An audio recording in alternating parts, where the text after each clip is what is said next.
Welcome to the Pursue Your Spark podcast. I'm your host, Heike Yates, and we're dropping a new episode every Thursday here on the show.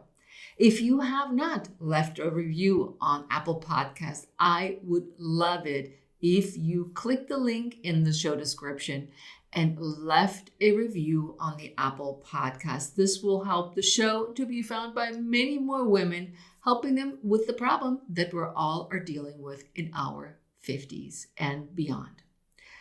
Losing weight is not easy, especially when you're over 50. The pair of jeans you saved from high school is supposed to be your way of measuring progress, and you hide it in your closet just in case. Our bodies change as we get older, and especially during and after menopause. All hell seems to break loose. Still, you're determined to stay in the best shape and, most importantly, healthy. You seem to do everything right and stick to your exercise and nutrition routine religiously. You may even count your calories, keep tabs on your macros, and step on the, I'm going to say it, the scale that everyone tells you not to do. First, you lost some weight. But then nothing else happened. And you're like shaking the scale, putting a new battery in, scratching your head. And you wonder, why can't I lose weight no matter what I'm doing? What am I doing wrong? Today, we discuss 10 things to do if you're struggling to lose weight and what to do about it, and why it's important not to get stuck on a number on the scale that doesn't tell the whole truth about how fit and healthy you are. Before we dive in, I want to encourage you to take a peek at the 4-week Lean Out program. This is a 4-week program specifically designed for women over 50 to lean out, lose body fat, gain muscles, and eat the foods you love while feeling amazing. I will leave a link in the show notes. And now on to today's episode. I'm Heike Yates, a fitness and nutrition coach with 30 years of experience. I empower women over 50 to take back their health and strength to lead a vibrant life. Right now, you're joined by thousands of women over 50 around the world who stop dimming their light and instead ignite their spark. On this podcast, I do what I do best, taking complicated information about fitness, nutrition, and mindset strategies and breaking it down into baby steps that are simple, actionable, and sustainable so you can implement them into your life. I regularly interview some of the most inspiring women who share their honest stories on how they went from their worst to their best life, so that you know you're not alone in your struggles. Join me as we redefine what aging looks and feels like by taking action and saying, yes, I can. This is the Pursue Your Spark podcast. Okay, let's start by tossing out those old jeans. They gotta go. Besides, they're totally out of fashion by now, so why would you want to keep them? Because you will never wear them again, even if you could fit into them. And let's focus not only on weight loss, but overall health and well-being. Yes, I want you to stay healthy and strong as you age. And I want you to enjoy the things you love doing, like traveling when we can again. I love traveling, as you know, gardening, or perhaps running after the grandkids. And besides, I want you to feel healthy and confident in your own skin. 2 years ago, I had the moment where I wasn't feeling healthy. Yeah, me, the fitness professional, the one that knows everything to do about exercise and fitness and nutrition. But I was stuck and I've gained body fat and I didn't have enough energy and I just didn't feel good in my own skin, despite that I was training for another triathlon, which always has helped me lean out once again, losing a couple of pounds, and also feel really good and strong. And that didn't happen. So 2 years ago, I discovered intermittent fasting. And if you've been following me, you know I love intermittent fasting and the benefits it has. My prime directive was at first just to lose body fat. I didn't want to lose weight, but I did lose weight. I lost body fat, and all kinds of other wonderful things happened to my gut. My gut was so happy and digestion was better. Bloating was to a minimum. So I'm a huge fan of intermittent fasting and what it does for your body. We all know that losing weight, especially in peri and menopause, is not easy to start with. So let's find out what keeps you stuck and has you plateau and not help you lose weight and how to get past it. So there's some medical reasons why it's definitely hard to lose. And one, which is what many of us are dealing with, is chronic stress. So when we're stressed out, we're depressed, we deal with anxiety. Our body does what it does best, it seems. It produces the hormone cortisol that makes our body more likely to store fat, and especially around the waist. That's the type of weight that we gain that increases the risk of heart disease, diabetes, and stroke. So chronic stress is definitely contributing to weight gain, and it's something that we need to battle from a health point of view. Then we have our thyroid, hypothyroidism. If your thyroid is underactive, or if you think it is, check with your doctor to make sure that this is really what it is, because your body may not produce enough thyroid hormones to help you burn stored fat. And you only know that by getting your levels checked with your doctor. As a result, your metabolism is slower and you will store more fat than you burn, especially if you're not physically active. And finally, of course, hormone changes during menopause. And weight gain is one of the most unwanted and frustrating side effects of menopause.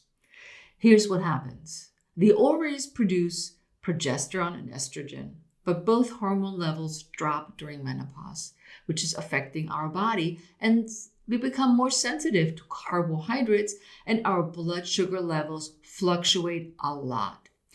The body uses protein less effectively than before, and now it becomes so much harder to build and maintain lean muscle mass.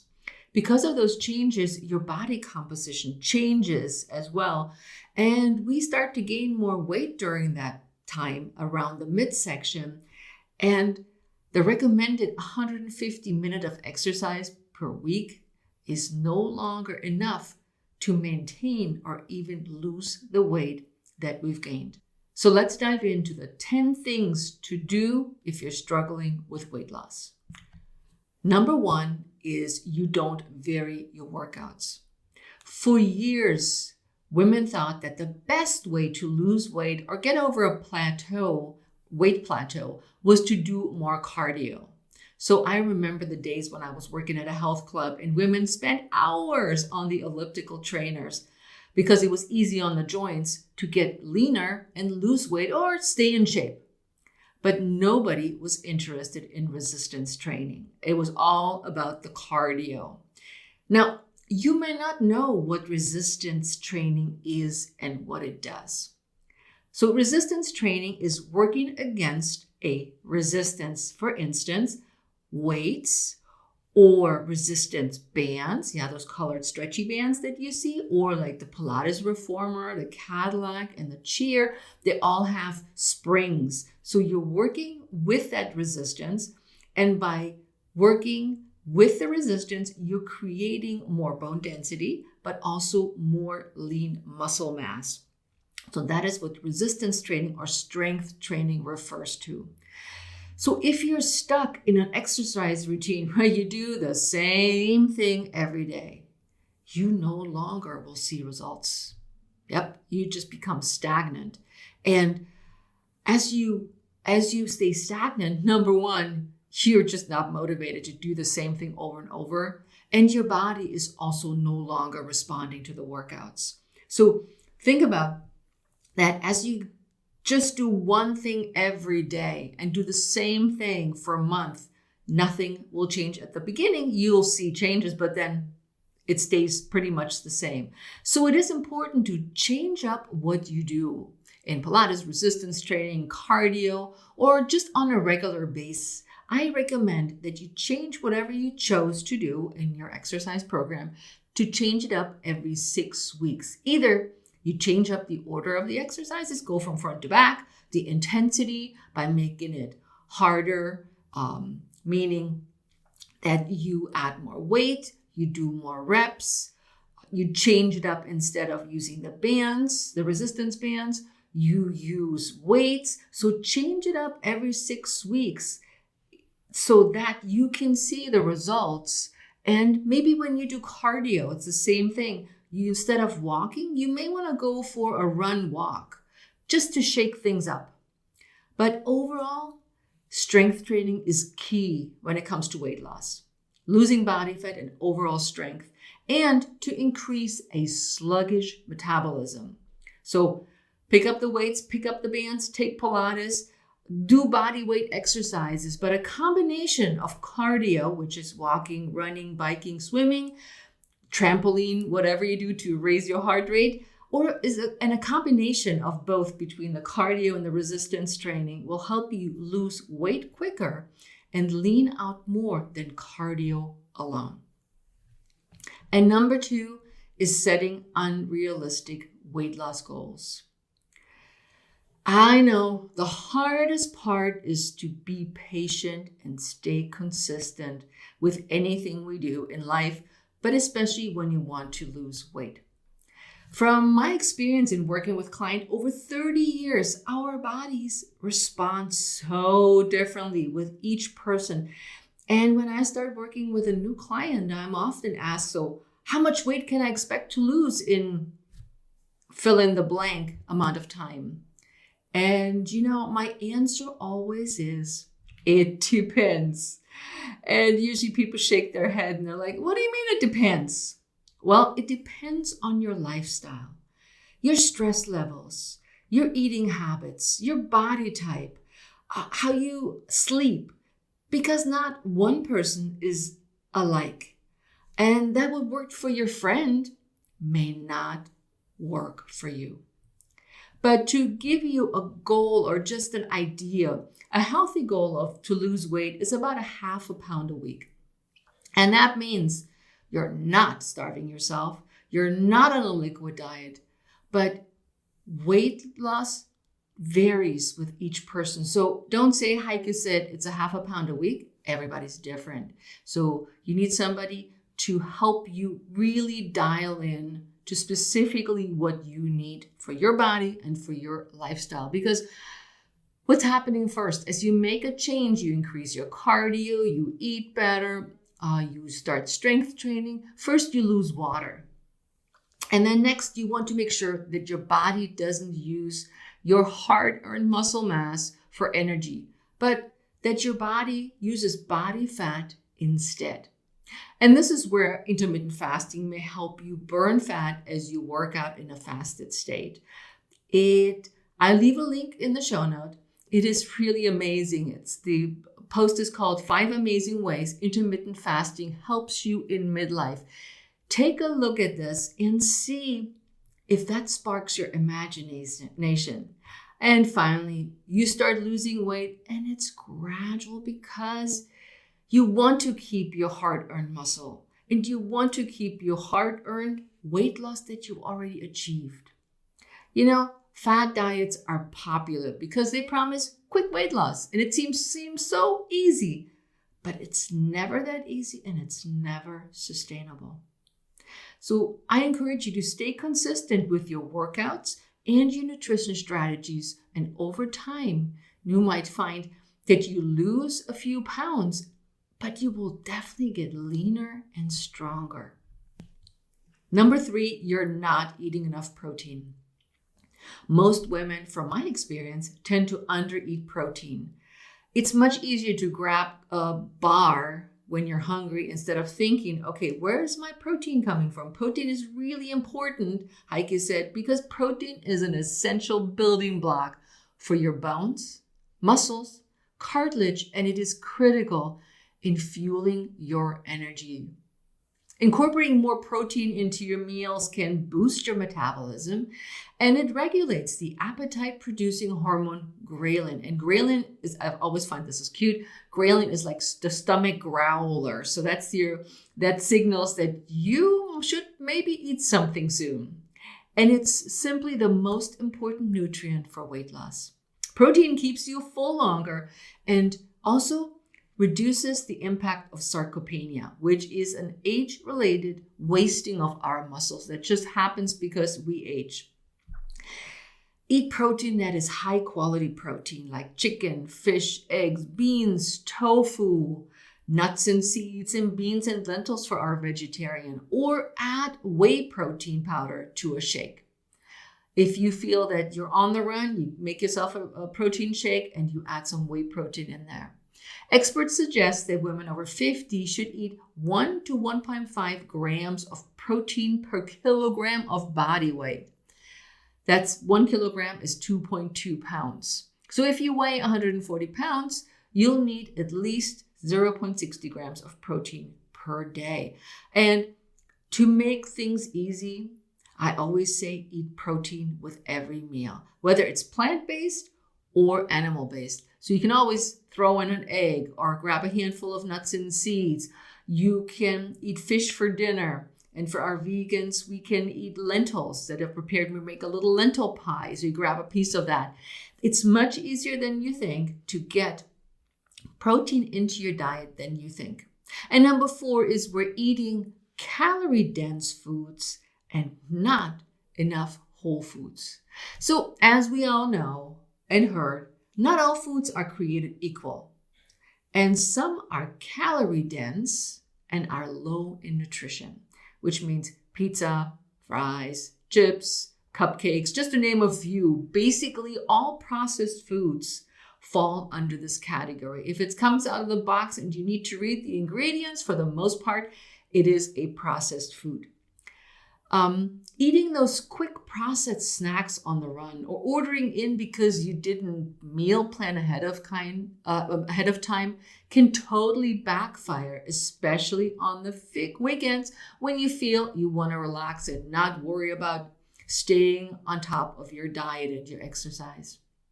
And these calorie-dense foods don't pack any nutrients, but they're unhealthy fats and extra calories we don't need if weight loss and fat loss is a goal. Instead, what can we do? Choose nutrient-dense foods. That's the ones that have lots of good stuff, as I like to say, like vegetables, whole grains, nuts, seeds, lean proteins again. And they are not only essential for your health and energy, but these guys help us lose weight and body fat and keep us full. And when you compare, and I used a Quaker granola bar with a bunch of baby carrots that you eat. The Quaker granola bar sounds really healthy, but it does have a lot of fat, that unhealthy fat, not the good kind of fat, a lot of sugar, and really little of any nutrients except a few calories, a little bit of protein, and it says, oh yeah, protein is the second ingredient. That's got to be good. Whereas when you eat those little already pre-packed baby carrots, they're already peeled, there's like 20 pieces of them. You can crunch on them for a long time where the granola bar is just boom, gone. And you get healthy fats, a little bit of carbs, a lot less sugar, and a lot more nutrient-dense food than with the already prepared granola bar. Some are healthier than others, but if it comes down to weight loss, stick away from the bars. You don't want them. Your body and mind performs best on a healthy and balanced diet. And there's no sugar crush that we often talk about. It's like, oh, 3 o'clock afternoon, I need to pick me up. No, you don't need that if you fuel your energy with the right foods. And also, as always, there's no need to cut out certain food groups to lose weight, but to establish a balance among those healthy, whole foods that I just mentioned before. Number 5, you're drinking too much alcohol. I love wine just like any or many women, but drinking alcohol in moderation to excessive amounts can sabotage your weight loss totally. Alcohol, most women drink wine, but we talk about alcohol, not hardcore liquor. We're talking wine and beer, is also a refined carbohydrate, similar to sugar and candy and white flour. Although when you look at that glass, you don't think about that. Adding alcohol may also raise your blood sugar and your insulin levels. So you're talking about the swings again, where you go up and down, where you start with one glass of wine and you're like, I had one. I could do another one, and suddenly the whole bottle is gone. Can happen, but this kind of habit will definitely contribute to weight gain or holding on to weight that you want to lose because you're just drinking too much of the refined carbohydrates and the sugars that are in wine. A moderate alcohol intake is defined as like 1 drink a day for a woman, which I still think is a lot. So it would set you up for drinking every day, which I would not recommend. But why don't you use sparkling water? You just take your wine glass, you put sparkling water in with a lime, and it looks like a real drink, and it's super tasty, and it doesn't have any calories or none of this blood sugar level swinging. Number 6 is you are rewarding yourself. Do you feel you deserve a treat or a break after each milestone you accomplished? Then this, my friend, is time for a change. You can't crush your weight loss and fat loss goals if you each time at the end of the week, which seems to be always a good time to do that, is, all right, I was good, which is often a term I hear from women. I was good all day hiking. Now I can cheat on the weekends. Or let's plan for a cheat day. You know, honestly, if you want to cheat, you can cheat it for the whole week if you want to. You don't have to wait to reward yourself. But I want you to think of it differently. I want you to think of it in terms of that you're following a fun exercise program.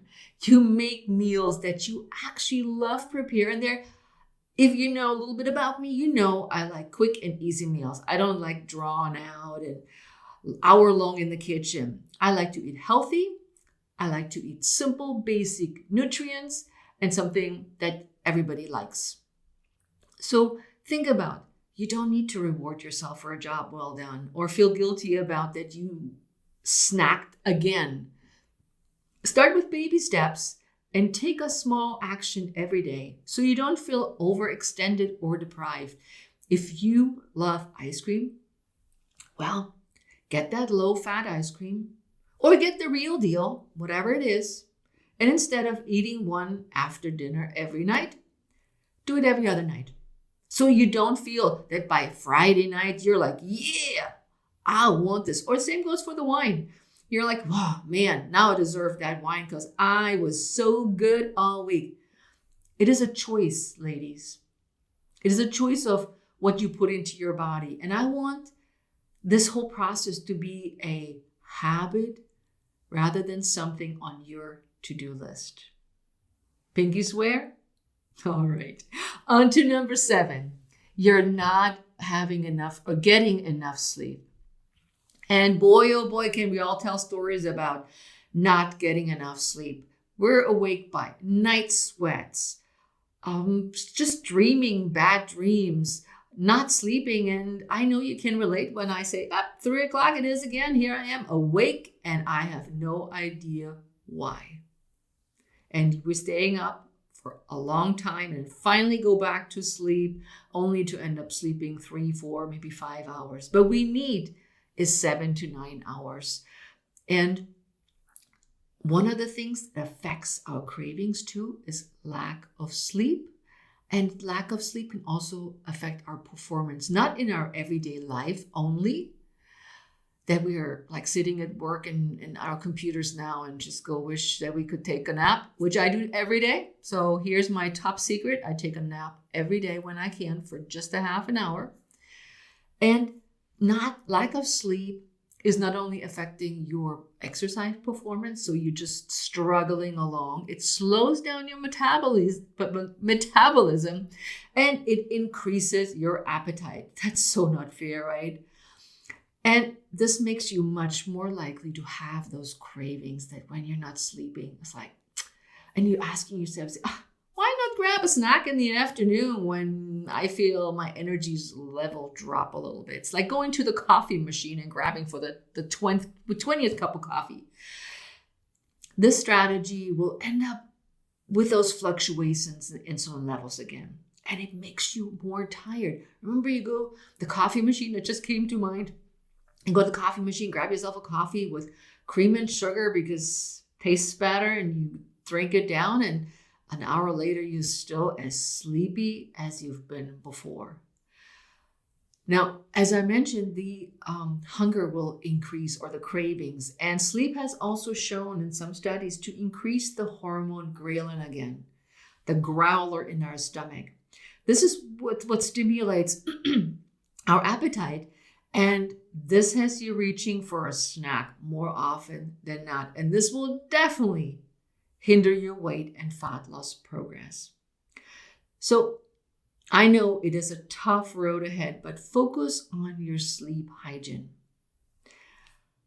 By turning off the blue light an hour before sleep, de-stress before bed by reading a book, taking a hot shower or bath, write in your journal, drink a cup of tea, turn off the TV. There's so much you can do to de-stress before you go to bed. And don't take the stress with you to bed so you don't wake up at 3 a.m. thinking, oh God, whatever oh God is. And you're trying to solve this problem at 3 a.m. So you're not getting enough sleep can hinder your weight and fat loss progress. And number 8 is one that I also have come across a lot, is you're eating too little. We all have a baseline of what we need, the amount of calories we need to have enough energy and to stay alive. It's our basal metabolic rate, and this is just what we have to have. And eating too much food causes weight gain, but it also happens when you eat too little, and that will stop your weight loss efforts. And most importantly, it leads to nutritional deficiencies. Think of it this way. If you eat too little in an effort to lose weight, you're putting your body in what we all have heard or known as the starvation mode. But this is simply your body's natural response to long-term calorie restrictions. It says, wait a minute, I need more than that to function. And it holds on to all the stored fat. And you're thinking, but I'm cutting calories. I should be losing weight. I should be losing body fat. But this reduction in way below what you need for your body causes, again, your metabolism to slow down. And any food that you eat will be stored as fat, not used for anything else. So you may not be sure what it means or the signs of when you eat too little. One of them is that you're thinking about food all the time. You're obsessed over food, or where your next meal or snack is coming from. You're feeling tired, but you can't sleep. You're like, man, again, this is a sign that you don't have enough food, or your stomach is growling at night. Not enough food. Oh, you're tired and hangry. I love that word. Hangry all the time. Angry and hungry. Your blood sugar levels drop and you don't eat anything. You'll feel tired and fatigued. And that's what that hangry is. So I say it again, I said it before, stay away from fad diets and the promise of that fewer calories will give you the weight loss you crave. Instead, eat, ladies. Eat a well-balanced diet or meal. Cook more at home because then you know what you're putting into your meals. Definitely eat more vegetables with the focus on long-term health and long-term energy. Because what's not to like about a delicious meal with lean proteins of maybe some salmon, some spaghetti squash? I made that last night. It's perfect to boost your energy and help you lean out and lose weight. And number 9 is you're not drinking enough water. Definitely, water is super helpful for weight and fat loss. Cool Things has no calories and helps you burn more calories, and it helps you reduce your appetite. When you drink a glass of water and a lot of water throughout the day, you will be less hungry at the meal you're sitting down. Water helps you stay hydrated, and it shows on our skin as well that when we're well hydrated, I always say the skin looks juicy. But it's true. When you look at your face and you're fully hydrated, everything just seems to glow. The authorities recommend that drinking 8 ounces of water, that's 2 liters, for everybody who works with liters per day. But you know what? That's a random number. They as the FDA and whoever you ask, want us to just drink more water. So I found that drinking 11 to 15 glasses of water, like just plain water, carbonated water, herbal tea, or any other non-caloric drinks, has helped me lose body fat since I started intermittent fasting. And you can read about it in my 60-day intermittent fasting experiment, and I'll leave a link in the show notes so you can find out how that worked out for me, and it may work for you as well. And finally, number 10, you're not tracking your progress. Tracking your progress is essential when you want to reach a specific goal. Start a journal where you can log your workouts, your foods, what you ate, the amounts of water, stress levels, and how you feel overall. And we do that in the 4-week Lean Out program. We have a journal for every week that we do the intermittent fasting program. And everybody can write down what's really going on, which will help you stay accountable. You could take progress pictures. So the ones that you see in the big competitions, like sometimes it's the weight loss challenge, where people take a picture in the same bikini or whatever outfit, facing front, side, and back. But only do that once a month and not every day. And put the pictures away until the determined time, so you don't keep looking at the pictures and pick on yourself and say, oh, look at me, and have some negative feelings or thoughts about what you would look like right now. You could also use a measuring tape and measure your hips, your waist, your chest, and upper arm, again, once a month, to see if your body composition changes. You know, in my 30 years as a coach, the people that came to me for weight loss specifically were always surprised that I do the picture, I do the scale, yes I do the measuring tape, and we'll look at the numbers that we get from each one. And some people lost weight on the scale, others didn't, but their body composition dropped and they lost body fat, and others lost body fat in inches. So there is always a combination, and holding yourself accountable in one way or another you choose will help really put a eye-opening experience to what it is you're trying to do, and we're trying to lose weight and lean out. And just stepping on the scale is not enough, because you may hold water, gains weight. If you're still getting your period, every time when I used to have my period, I went 5 pounds up. Or if you're constipated, the weight goes up. If you can't poop, it's sitting there and you gain anywhere from 3 to 5 pounds just in one day. And if you want to know more about how to measure your fitness progress and your weight loss progress, check out my post called The 5 Ways to Measure Your Fitness Progress, which ties in beautifully in with today's episode. So there you have it, my 10 most overlooked reasons why you can't lose weight.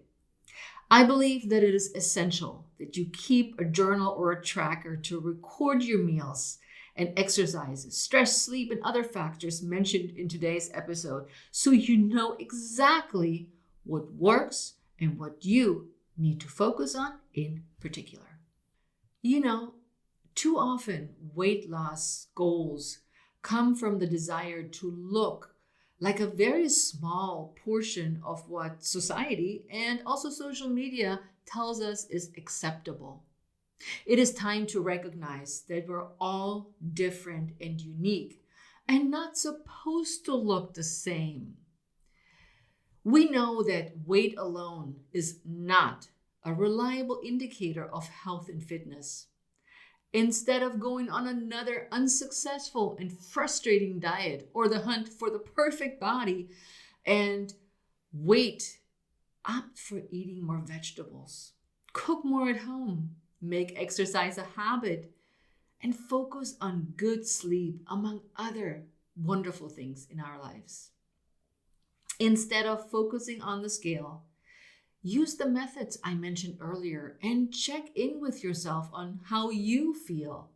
Energized and ready to take on the world, going hiking, or doing sprints with the grandkids?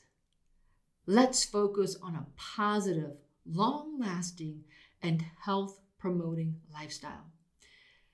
If you have any questions, please reach out to me at Heike Yates on Instagram, at Heike Yates Pursue Your Spark on Facebook. Let me know how I can help you. If you have any more questions, reach out. I'm here for you. And with that, my friend, I'll see you next time on the Pursue Your Spark podcast. Have the most amazing day. Ciao.